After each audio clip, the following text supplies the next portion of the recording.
L O L O L O E O E O L O L O L O L O L O L O L. We lose it anyway. Wait, why does it stop? Oh, okay, never mind. They've reached the character limit.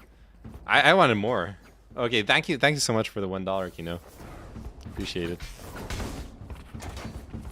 It's not long enough though. It feels like, you know. That's what she said. It's not long enough. It feels like I'm like expecting more.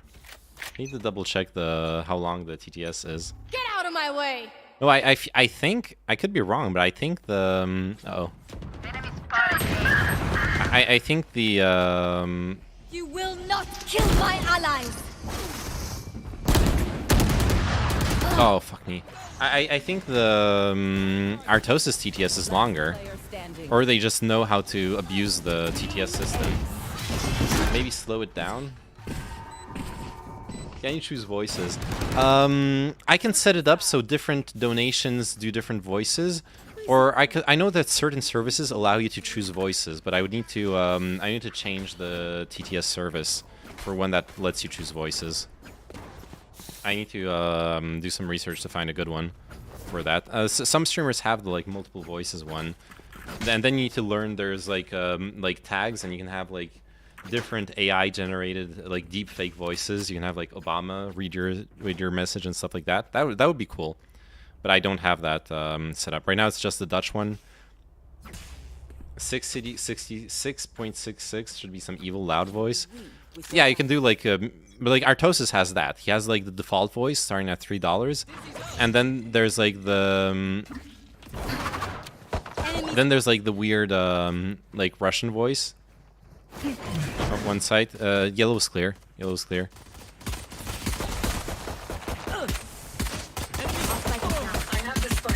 Spike down B. Neon is so good. It's ridiculous. Healing you.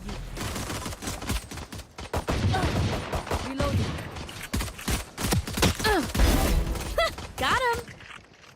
Got him. One down. Wait, Neon's dead. We can win this. Fuck, never mind. Sage backside. Planted. Reloading. Nice. First kill Oyoyo Poggies. Can you not ADS? It's usually better to ADS. One of the main problem is you cannot, One enemy you can't really shoot if you're or you're not accurate if you're not if you're moving. You have to stop moving to shoot. So. Oh wait, no, never mind. ADS is aim down sights. I'm thinking AD-ADing. Not with pistols. You can aim down sights with other guns, but not with pistols.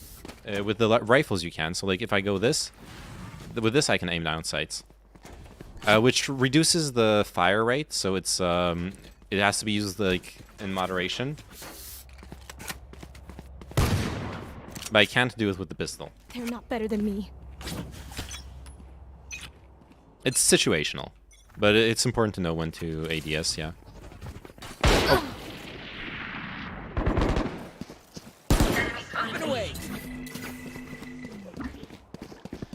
All right. Yeah, let me check. Oh man. I see like now he's ADSing with Bulldog. 2, 3 backside.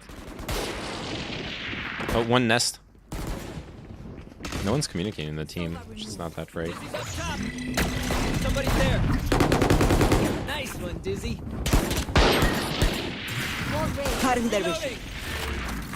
I removed my anemones from their cups, by the way. Oh, nice. Yo, send us some pictures when you're of the like final. Send us pictures of the final aquarium. That would be awesome. Last CT. Nice, well played. And I'm still hungry. Imagine predicting win. We are going to win, actually. Tiens. Complains about team communication after dying. Well, it's true. Stand by Sage. Oh, thank you. Have Sheriff. But we are communicating, but we kind of stopped communicating. There's a bit of a morale problem, okay? I have 3 frags and 14 deaths. Oh my god. I cannot blame the team on this. I agree with you. See you on the other side.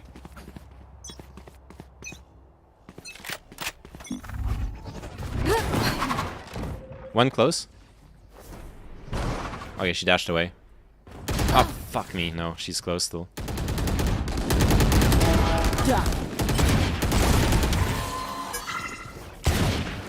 I dropped the Bulldog on top of the container. Reload. Yellow.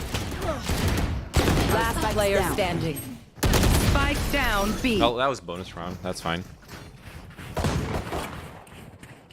100% I'll show it off. I want to spend money on so many things that I end up with many unfinished projects. Oh, I know that feeling. I know that feeling so bad.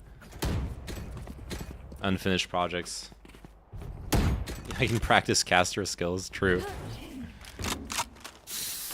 True. Okay, I'm gonna go dash on top of the tube. No, you can keep on flaming me. I really don't mind it. It's fun. The bands.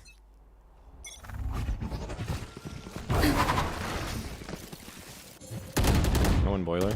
Here. Enemy spotted B. Nailed them. Killed the guy kitchen. One boiler. Side, c'est B side. Yellow. Oh, one in our spawn. One yellow. I got the spike. Plant the spike, Wings. Plant for CT, I think. Or mid, yeah, that works. Spike planted. Thanks. Oh shit. Rest. Nice.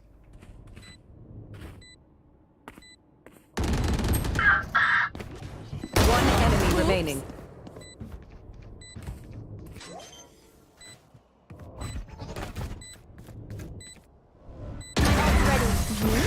Outrun me. Bien joué. Got kills. Finally got kills. I can drop? No need. Okay, never mind. Pas mal good Vandal skin. I got the best Vandal skin. Here, come. Can someone get this? Thank you. Okay, never mind. I'll swap it with me. Okay. No, not you, not you. Oh, okay. No one wants my dragon dildo. Jesus. Yeah. Oh, dragon. Oh, that's my favorite vandal. Give me, please. Thank you. Thank you. I feel better now. Neon's on site, and she's one shot. She's 1 HP on site. She's gonna get healed by Sage though. Kill him 5. Alright, nice. That's worth it. Oh, CT. My ultimate is ready. Your duty is not Thank you. over. Double-headed dragon lore. Hog. What the? One enemy remaining. Heaven. Your tactics failed. Well played. Winnable, by the way. I got Oh, your actually, that Vandal skin is way better than mine. from the front. Oh. Oops. Why did I just spot another dice? Wait. Can you sell? Can I drop? Because I got more money. Actually, no, it doesn't matter.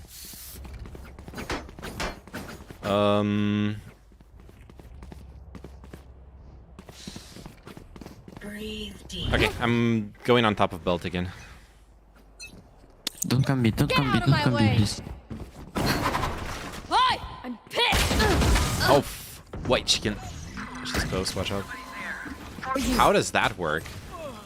Dude, how can... My advanced intelligence can be used like Last player standing. What she my say? enemy's arguments.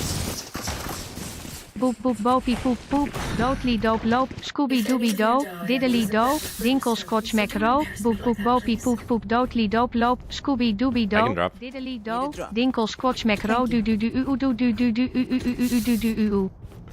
Thank you so much for the $1, Scoopster. Perfect donation.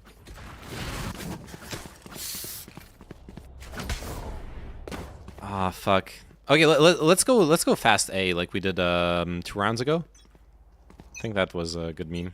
Yeah, but Neon was detained last time. It's okay. Never mind, it's not okay. Someone's there.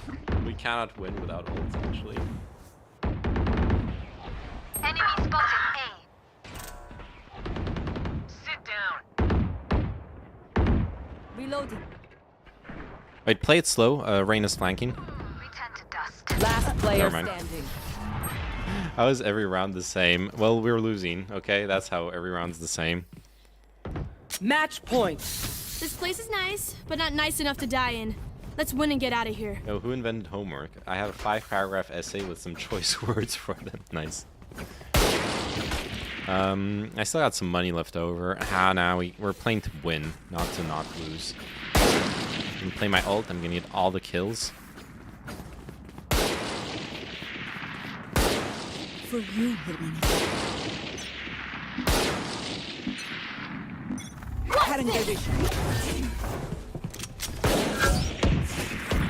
Reloading. Enemy down. No one pipes. Sova drone coming in. Nowhere to run! Enemy attacker spawn. Uh-oh. No. Are we like all dying to Neon here in our spawn? Good Oh, never mind. Okay, winnable. We killed Neon. Nice. And now they cannot res her. So was mid. For you.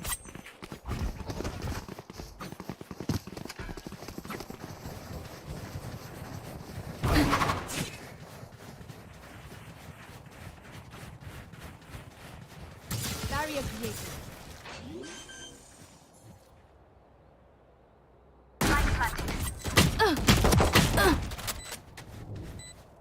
You have heal, Sage? Plenty. Okay. I'm just gonna hide on site. Uh-oh. One enemy remaining. Nice. My ultimate is ready.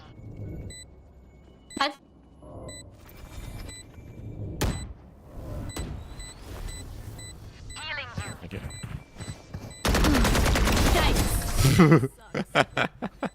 Ice spray was so bad. That was the panic spray as he runs past me. Why can't we just hug it out? Pinche radiant. I can drop.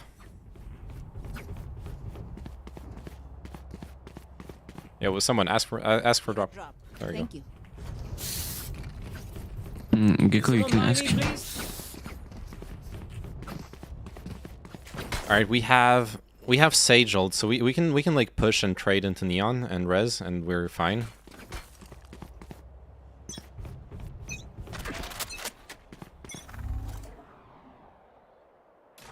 They're pushing. Which side? Oh, from A? Just pushing. Yeah.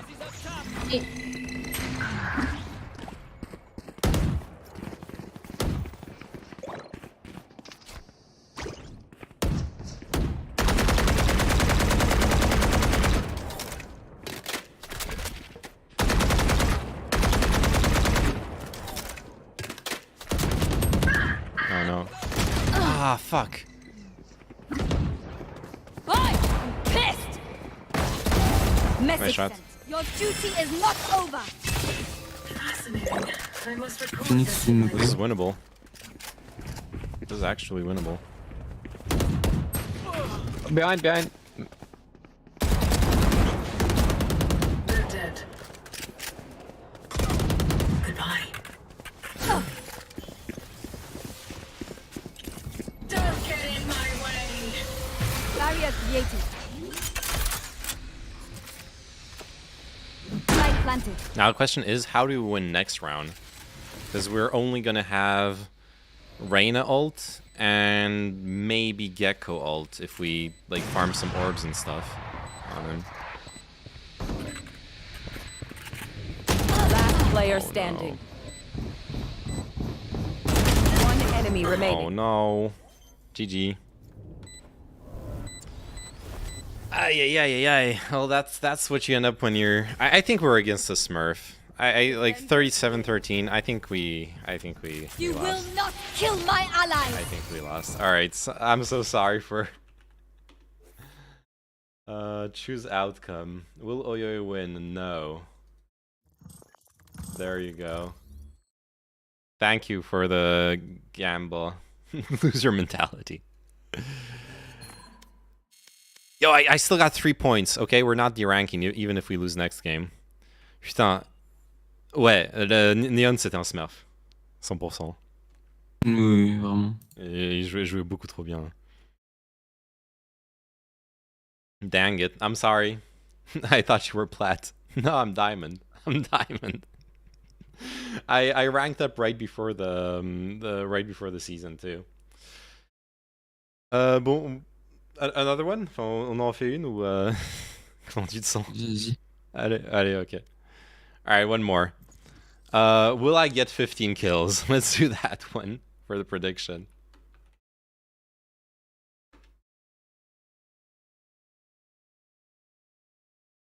Match found.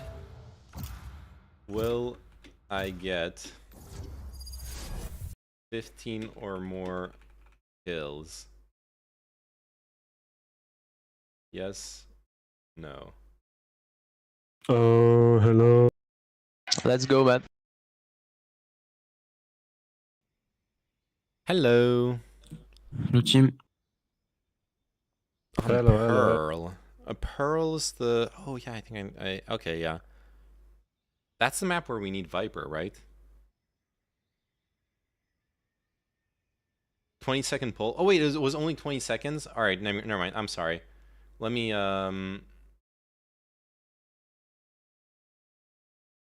make 5 minutes. Yeah, I'm gonna reset it. I'm sorry. Bro, I'm not playing on this fucking bitch. Fracture, Pearl, Lotus. Okay. Okay, now.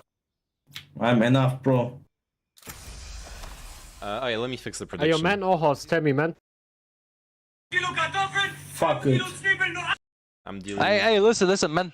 Delete Don't and dodge. return points. This Sage is crazy. Nah, man. I'm bad. He has. No. Bro, He I'm has bad. I'm bad. 6,000 hours on CS. Bro, I'm not. No. Okay, bad for you, mate. It No would problem. be easy win, dude. Anyway, good luck in the next round. No. All right, there you go. 15 kills, 5-minute prediction.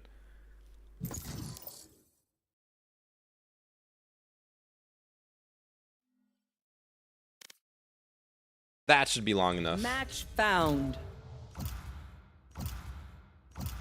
Yeah, the interface to do the predictions from like Streamlabs is kind of dog shit. Hello, Ascent. Hello. Hello, team.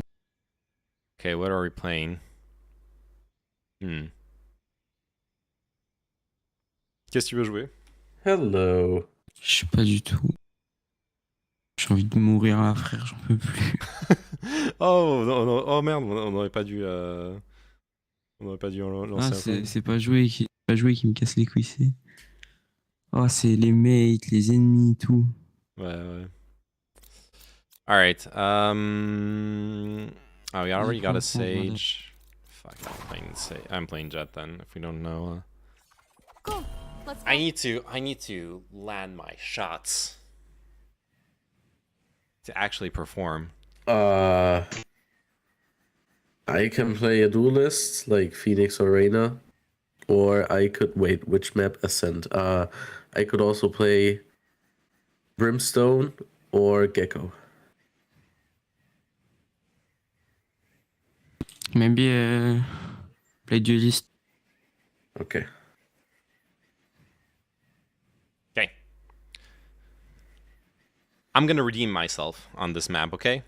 I'm gonna redeem myself in this game for last game. This is gonna be the one. Aces every round.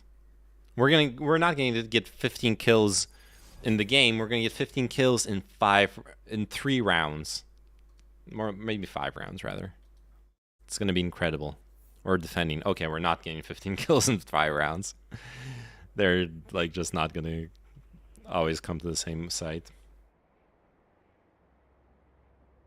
Huh. Look at the rankings. I don't know on the enemy team, but we have plat, diamond, and gold. That's pretty Careful of that's the pretty edges. all over the place. Not sure if I could catch her in time if you fell off. I mean, I'd try, of course. Yeah, let's play A. Scoopster has a coward bet. Wait, what? Who's betting 10? Also pretty smart, yeah.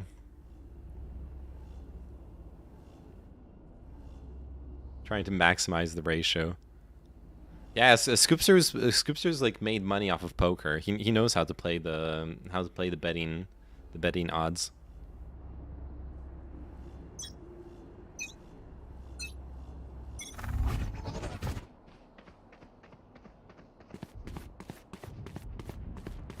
Nothing, eh?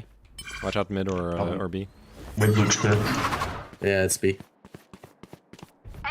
Did I win? No, I lost. Jokesta.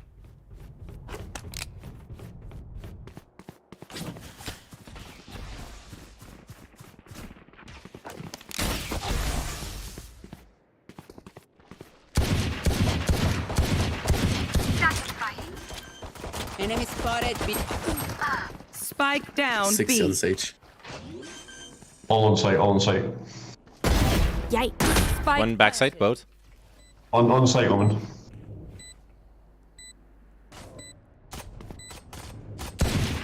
Last player standing. Reyna low HP. One enemy remaining. Putain d'âge. Ah, fuck. That's right. Oh, the second.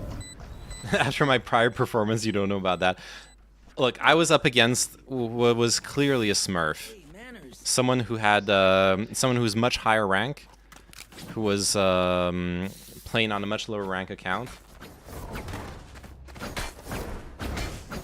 2 out of 15. Yeah, I'm gonna actually get the 15 kills. I'm back in the game. All right, what food did you make, Doxa? Hey, streamer, you messed up your prediction. Reset again, please. Okay, I got stuff on the yeah. Oh fuck! I'm dying. Ah!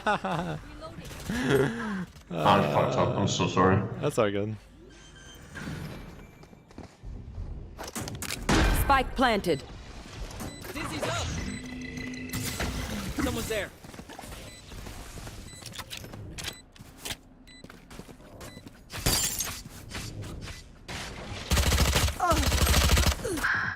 Never mind. Last player standing.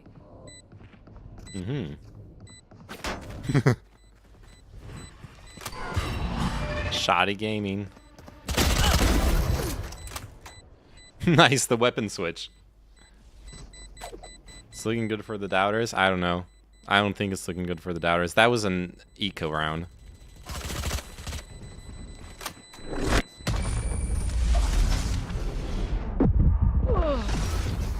Alright, not a bad eco. Got our 2 kills. They're just batteries. And I need a recharge. We got our kills. 5 kill round incoming, exactly. I made it a hundo. And someone bet like 2k points, so there is a lot of points in play, actually. Keep up. Keep up.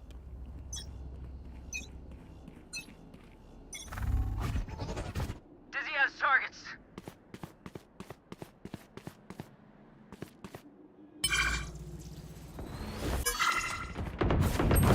Parasite. Nice. Sorry guys. Enemy B.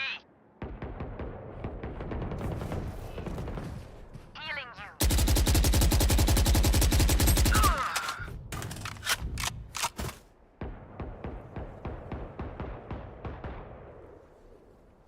OMG, stop over peak. That cringe.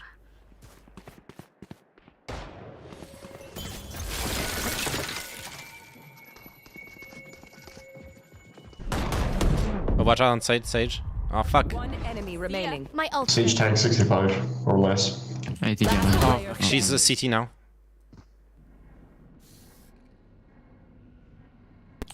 I think she's running A. Yeah. Also, those odds were juicy. It's not fun if I do like 1k. You gotta go all in for these games. True, true, 30 true. seconds left. There is a Vandal on main. Oh, in front of you. Spike planted. Nice. Nice skin.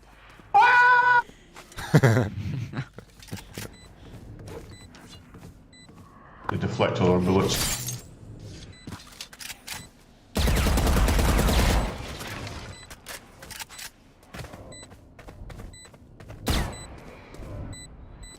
Oh no, it's gotta be main. Nice shot. Nice shot. Good job. Alright. We're back in the game.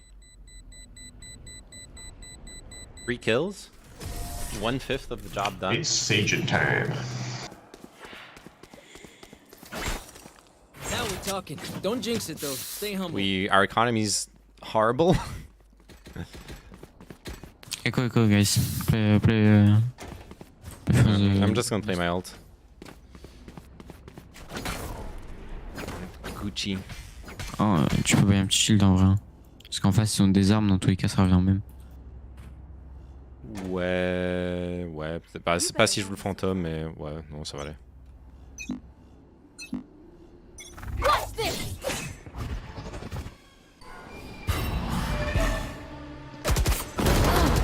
What? 2A? Yeah. What? What was Really that? mid. And not tagged, there's a vandal drop there for someone.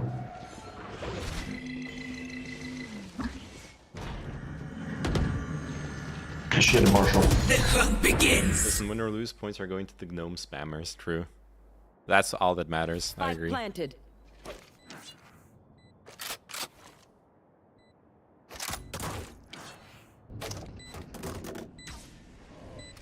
Last player standing.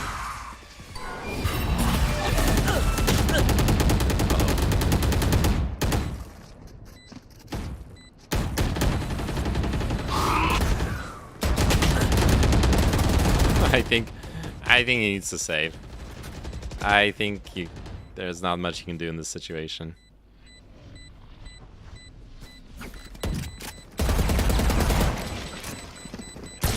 Hey, he still had bullets. Why would you switch? For the kill clip, I guess. That's why he switched. Double down. Let's talk. All right.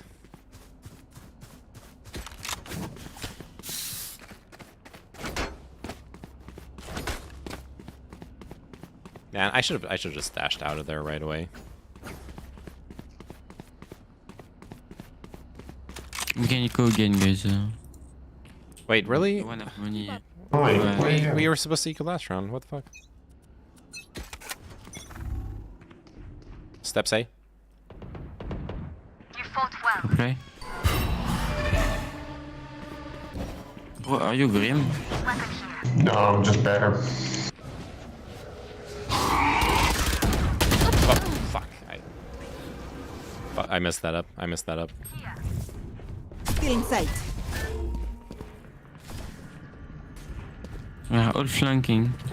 Yeah. Cutting their vision. Spike planted. Wine.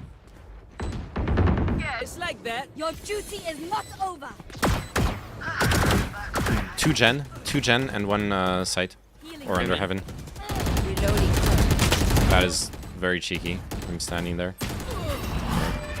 One tap of the wall. 34 and open. Wait for the heaven player. Last player standing.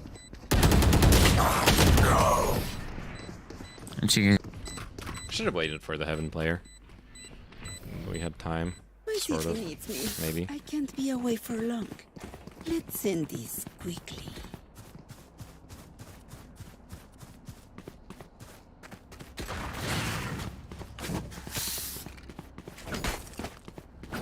We should not have ecoed 2 rounds in a row. That's ridiculous. Ouais, game de trop. Ah, mais qu'est-ce qui s'est passé? Pourquoi on a écho 2 rounds de suite? J'ai pas compris. Bah parce que personne n'a une monnaie en fait, ils ont tous force le round d'écho. Mais ils ont même pas vraiment force en fait. Ils ont ils avaient acheté enfin ils ont juste on avait juste des armes de merde, non? Link.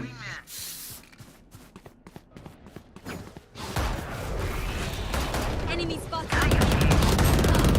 64. Reyna mid. One enemy Nice, good trade. Me? Don't over sages. Yeah, garage. You will not kill my Garage. allies. Yeah. Just play 2v2, 2v2. Nope. Gonna play 1v2 each side. Last player standing. Cringe. Cutting their vision. Oh.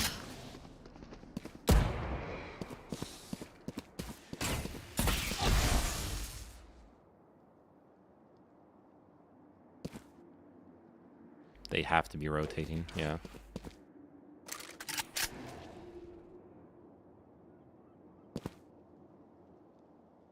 Nah, they're rotating, dude. Left. Spike planted.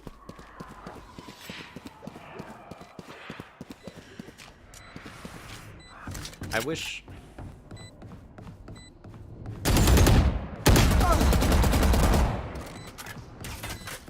I hope we win this round. We actually really need to, but I don't think we are. Yeah.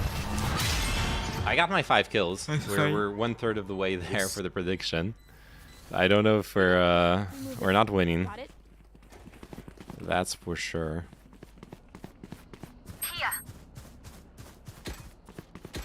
Yo, someone have a bull, Oni bulldog. Yeah. Game will be 14 rounds. Lol. Yeah, it's looking like that. You take mid to the bulldog, please. Or the rage inspector. Yeah, I need to kill the fade thingy. Never mind. It's not there. Why is he playing good now, Bree? I know, right? Face your fear! Oh no. Enemy B.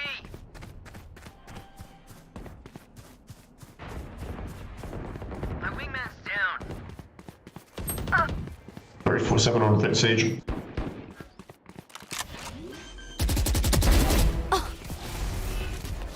Spike planted. Right there. Last player standing. No, we're bad, no pick so bad. Stay down.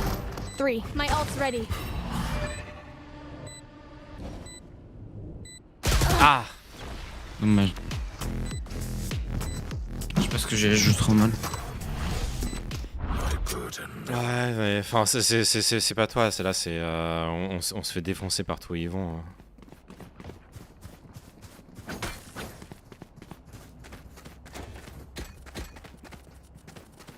I think I just play my ult here, honestly.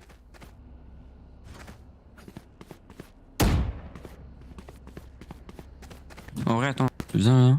Prends le pic ici, genre juste tu prends le pic, moi je me mets là, ils chatteront pas, je crois.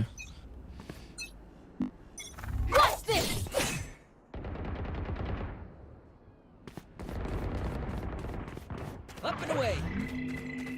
Enemy spotted B. Spike down B. Shit, Sage did her job. Low HP Sage.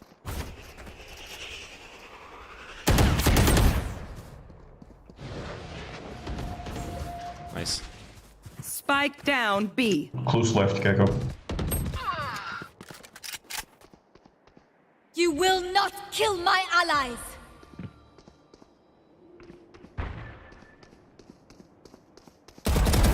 Healer down.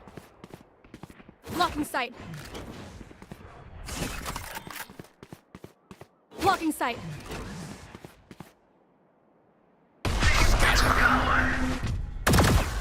One That's the bomb. enemy remaining. Oh, nice, good job. Spike down B. Enemy spotted B. Nice, well played. Okay. Let's go. How many kills so far? 9. 9 out of 15. Someone buy me, please. Now the other problem, I honestly would, I would rather wait. Whoop. Wait, I can drop you, Sage. I can drop you too. Can someone get this? Cheers, thank you very much. No problem. The only problem is I would rather steal his kills. Yeah. I would rather be winning and have 0 kills than be top fragging and losing the way I'm at right now. But it's okay.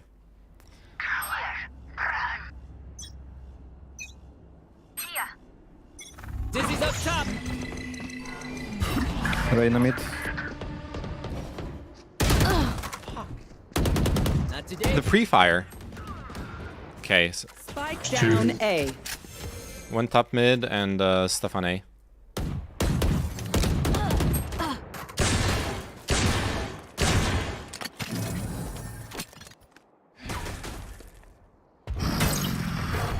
Nowhere to run!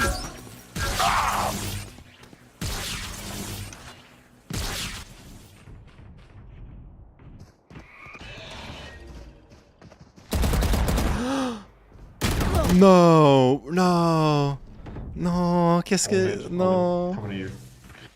T'as vu ce que... le Reyna? Tout vieux. Oh non. Last player standing. Ah, on va la perdre. Hein. I whiffed so badly.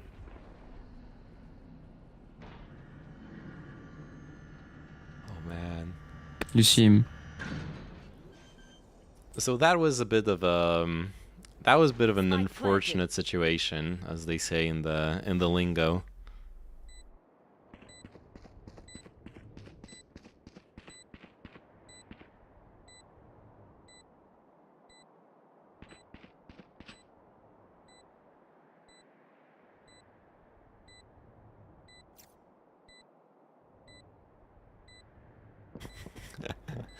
Crashed on short.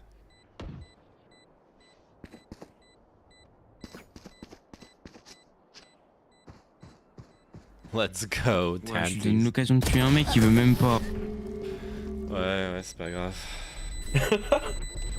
C'est bon. Thanks. Someone have Oni Vandal? Can I have Reyna? And now our economy's messed up. I cannot. I prefer une Reyna, my bad. Okay, no problem. What do I do? Guess I can buy a Marshall. That's something.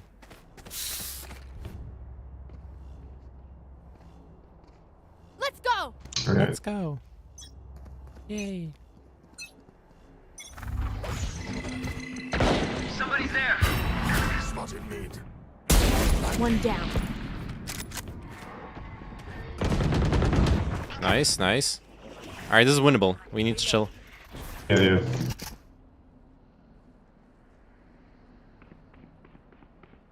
Oh, Omen, don't push too far, okay?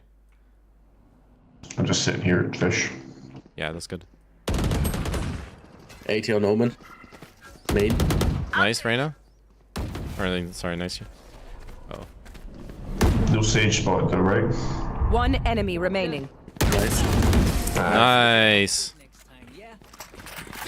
Let's fucking go. Curse broken, yeah. Nice, but not nice. Good job, Sneeko. It is Sneeko. Dude, it actually is Sneeko. Oh no. Steal his kills. It was. That was not a kill steal. That was a proper team play.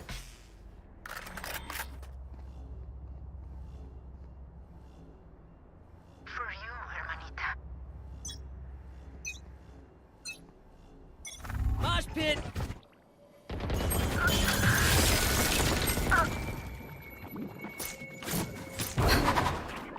Well, they're gonna go B now.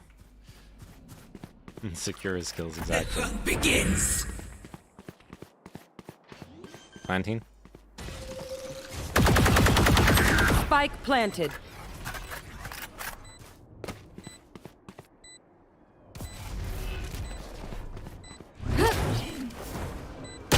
Last player standing. Omen 1 HP on site.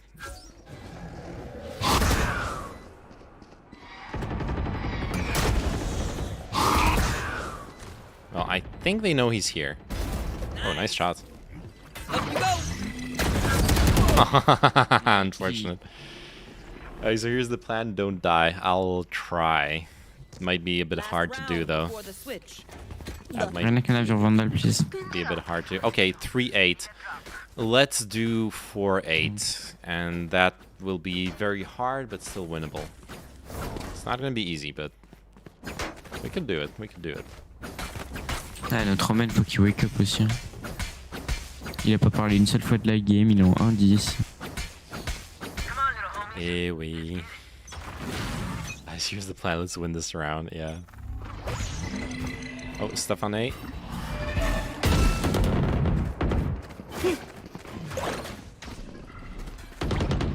Face your fear! Okay, yeah, maybe ultis. Fuck's sake. I'm trying. I'm trying as hard as I can.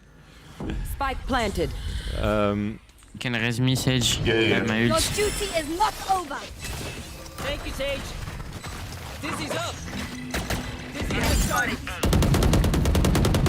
Good res. No, not good res. 20 on Sage, 40 Fate. I should have been res. 1 under heaven. 2 under heaven. 1 more. Nice, nice. One enemy remaining. Under heaven. Last player standing. Well played. Good job. Nice, good job. Oh my god. Wingman for the Well win. played. Jesus Christ. Where is he Switching looking? sides. Their backs will be towards us. Hey, do you want Wingman to plant pistol round so we can 5v5 on site? No, bro, I will buy my molly. I have lineup for here. Yeah, cool. Give me spike then, and I'll plant. Cheers. Alright, I'm gonna do the smoke dash into sight. So just follow up on that. I'm gonna wall the door, so please don't close the door because you'll destroy the wall. Let me do it. Alright. If When you take spike. okay. Reyna, if they smoke, just flash us out, okay? Uh-huh. Crack them open. Awesome. I love you. Smoke dash die. Oh, Just take it down. yeah. Reloading. Get in.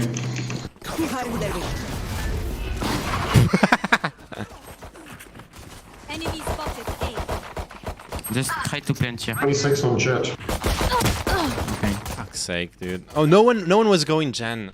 Spike down A. And they blocked me. Flawless. No, what the fuck, I'm not in his head. Let's go. Okay, he's better, I guess. Yeah, let's go. What? I say he's better, I guess. Yeah. I don't know why the fuck they 5-stacked A round 1.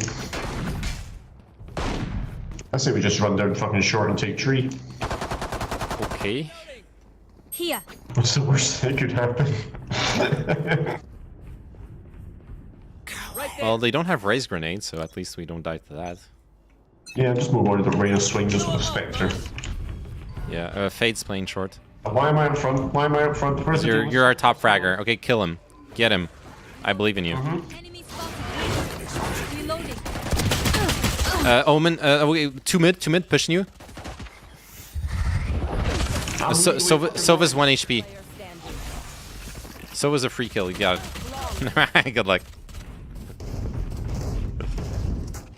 Oh no. Oh, I headshot the Reyna too. Oh, through the Sova. Yeah, let's 145 damage. We're going B. Fuck this. No, let's play a slow round. Yo, let's play a slow round. Yeah, like, don't rush a site and just die and whatever. Yeah. Attends, je te If Fate does the same thing, Reyna she'll spot you here, so just back up. Okay, I need 4 kills before the game ends. Gotta at least get that.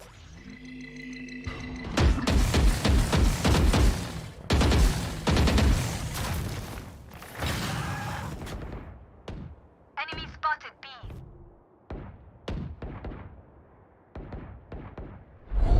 Right there.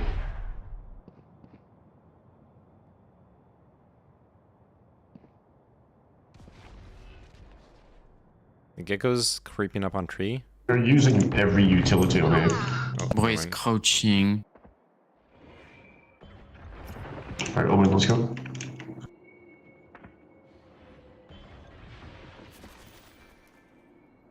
Why am I here, by the way? Yeah, check the corner. Alright, I'm here for this. Enemy spotted mid. Silver tree. Spike's wrong. I have the spike. One of the stairs, one of the stairs. Parasite. 30 seconds left. Enemy killed. One more mid. One more. Mid, Sova's 1 HP. Uh-oh. Alright, this is, okay, winnable. Very winnable.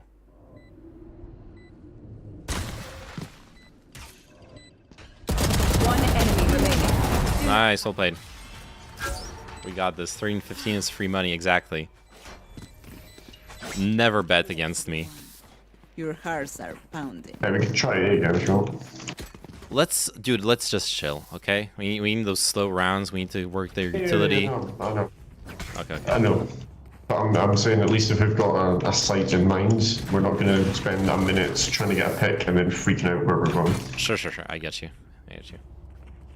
At least wait till the next round so I can get them sweaty with my speech. That's just bad mindset. I will reveal 3.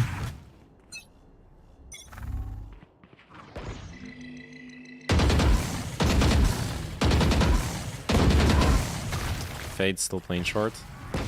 There's Sage wall there. Reloading.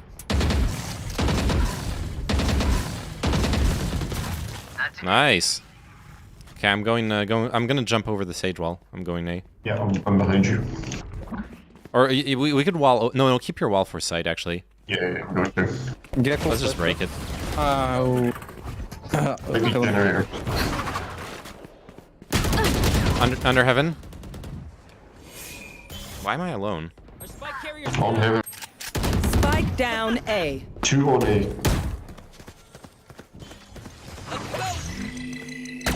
Somebody's there. Smoke dash die. I know. I'm a bit salty about that. One enemy. Nice. We have sight. Remaining. Bomb main. I think so was heaven. I think he's heaven. Not 100% sure though. 30 seconds left. Last player. 7. Yo, one of you needs to watch. Ouais, je regardais, mais je joue pas un timing. I hate to say it, Ouais, but c'est vrai, c'était le timing aussi. Hein. team. Non mais la Reina, elle t'a fait 100% confiance en mode courir avec le couteau et... Oh no. Why is this so close, Jesus? I know, right? Alright, I'm getting that orb, I'm getting my ult. Guys, don't make noise on B. I'm gonna pick up the orb on A, so they'll react as if we're setting up for A. If we stand on B, we're gonna get fucking Odin through a wall, so please don't stand there. Fuck.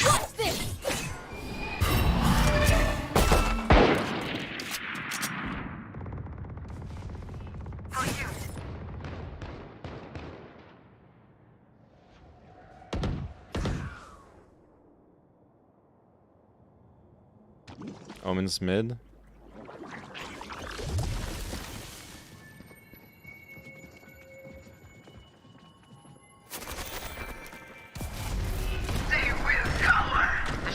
Sorry.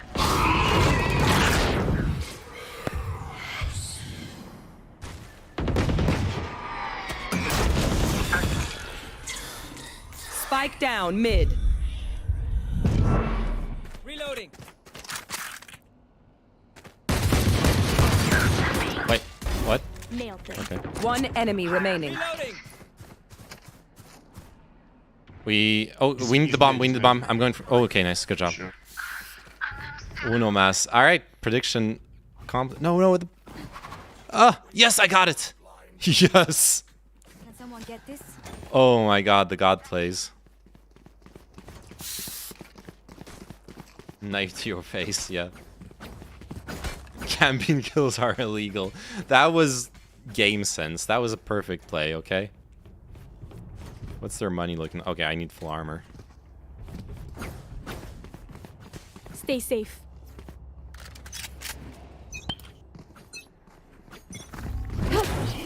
Saw you, little homie. No Sage Wall this time. Oh yeah, they're on Eco.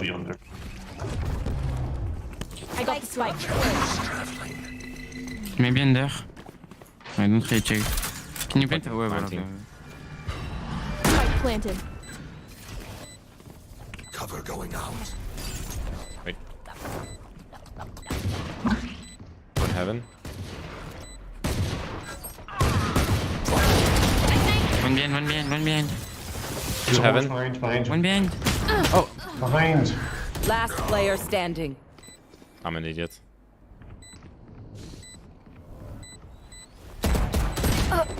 Come on, guys, please listen to the rest of the fucking calls.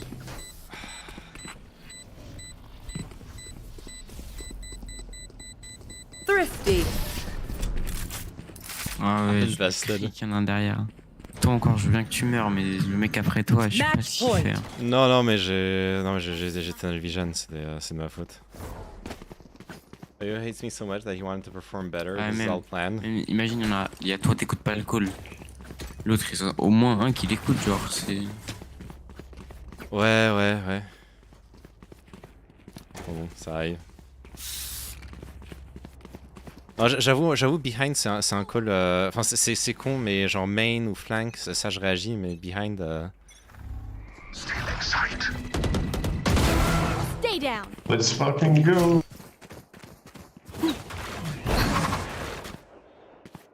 Yeah, I'm gonna... No charges left.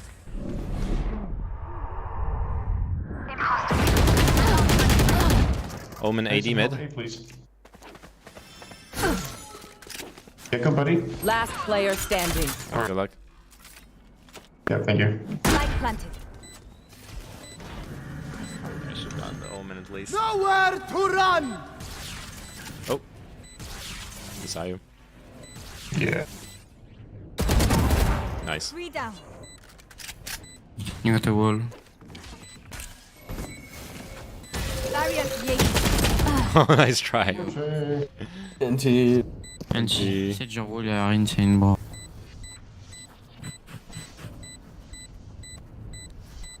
Allez, Omen, c'est la pire game de sa vie. Ah ouais, putain, il a un seul kill. Okay. Hey, we got 15 kills. Alright. Prediction, choose outcome. Yes. Congratulations, winners. Non, la prochaine c'est Madère. Ah, pareil. Pareil Bon. pour moi. Bon, on va Je s'arrêter sais. là.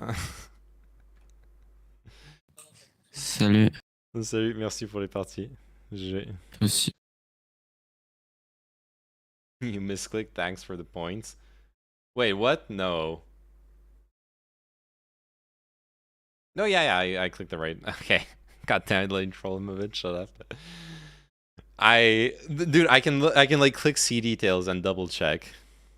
All right. That was some games. Thanks for watching. See you next time. Bye bye. Or is this gonna be tomorrow? No. Tomorrow I have plans for hanging out with Sophie. So I'm gonna. I think I'm gonna do like an early afternoon stream, like EU time, just to do a stream. Probably just like chilling some Valorant, whatever. And then the evening I'm gonna be hanging out with Sophie. So no streaming on regular hours tomorrow. All right. Thanks for watching and bye bye. See you.